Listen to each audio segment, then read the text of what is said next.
देखिए, अगर आपको किसी चीज की जानकारी ना हो ना, तो ये दुनिया आपको उस विषय में इतनी बुरी तरीके से उल्लू बना देगी और आपको बातों में इस तरीके से उलझा देगी कि आप उनकी बातों में यकीन कर जाओगे और सामने वाला आपको कब न ठग के चला जाए आपको पता भी नहीं चलेगा। इसी तरह जो चीजें दुनिया में बहुत ज्यादा बोली जाती हैं, जो इस समय बहुत ज्यादा ट्रेंडिंग चीजें हैं, कम से कम उस चीज के बारे में तो आपको पूरी की पूरी जानकारी, वो भी सही सही होनी चाहिए और बहुत ही कम शब्दों में मिल जाए तो क्या कहना। ज्यादा सोचना ना पड़े, दिमाग लगाने की जरूरत ना पड़े, जितना हो सके आसान से आसान शब्दों में हम ये सब बातें जान सकें। जैसे एक शब्द है वेंटिलेटर, हॉस्पिटल से संबंधित है। आखिर ये चीज क्या है जो मेडिकल के क्षेत्र में आजकल के समय में सबसे ज्यादा इम्पोर्टेंट बताया जाता है, जिसे लाइफ सपोर्टिंग डिवाइस भी कहते हैं। अगर ये हमारे पास हो, मतलब इस पेंडेमिक में अगर इसकी शॉर्टेज ना हो तो होगा क्या, ये करता क्या है, इसके होने से हमें फायदा क्या है, चलिए आपको इसके बारे में बताएंगे बहुत ही साधारण से शब्दों में।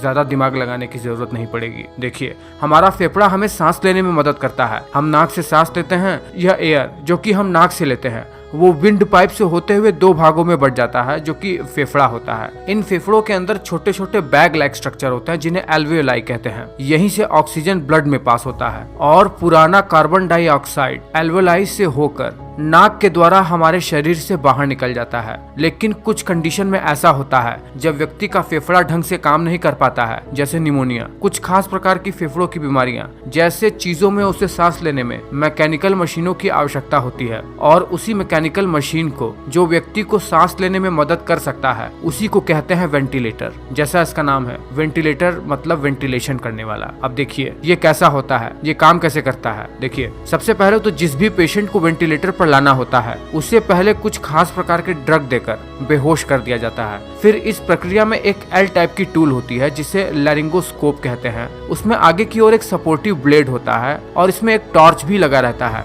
इस लैरिंगोस्कोप टूल को मुंह में डालकर डॉक्टर बहुत ही ज्यादा सावधानी से हमारे गले में मौजूद एपिग्लोटिस को उठा देता है। एपिग्लोटिस खाना खाते वक्त विंड पाइप को ढक लेता है, जिसके कारण से भोजन कभी भी हमारे फेफड़ों में नहीं जाता है। उसी एपिग्लोटिस को उठाने के बाद डॉक्टर पेशेंट के विंड पाइप में एक एंडोट्रैकियल ट्यूब को इंसर्ट कर देता है। फिर इस एंडोट्रैकियल ट्यूब में, जो कि विंड पाइप के अंदर होता है, उसमें एक बैलून जैसी संरचना को फुला दिया जाता है जिससे ये पाइप अपनी जगह स्थिर बनी रहे। इसके लिए डॉक्टर एक स्पेशल बैग जैसी संरचना से पंप करके डॉक्टर ट्यूब की पोजीशन को चेक भी करता है कि वो ट्रैकिया के बिल्कुल लोअर पार्ट में हो। इसके लिए डॉक्टर एक्सरे भी करके देख सकता है।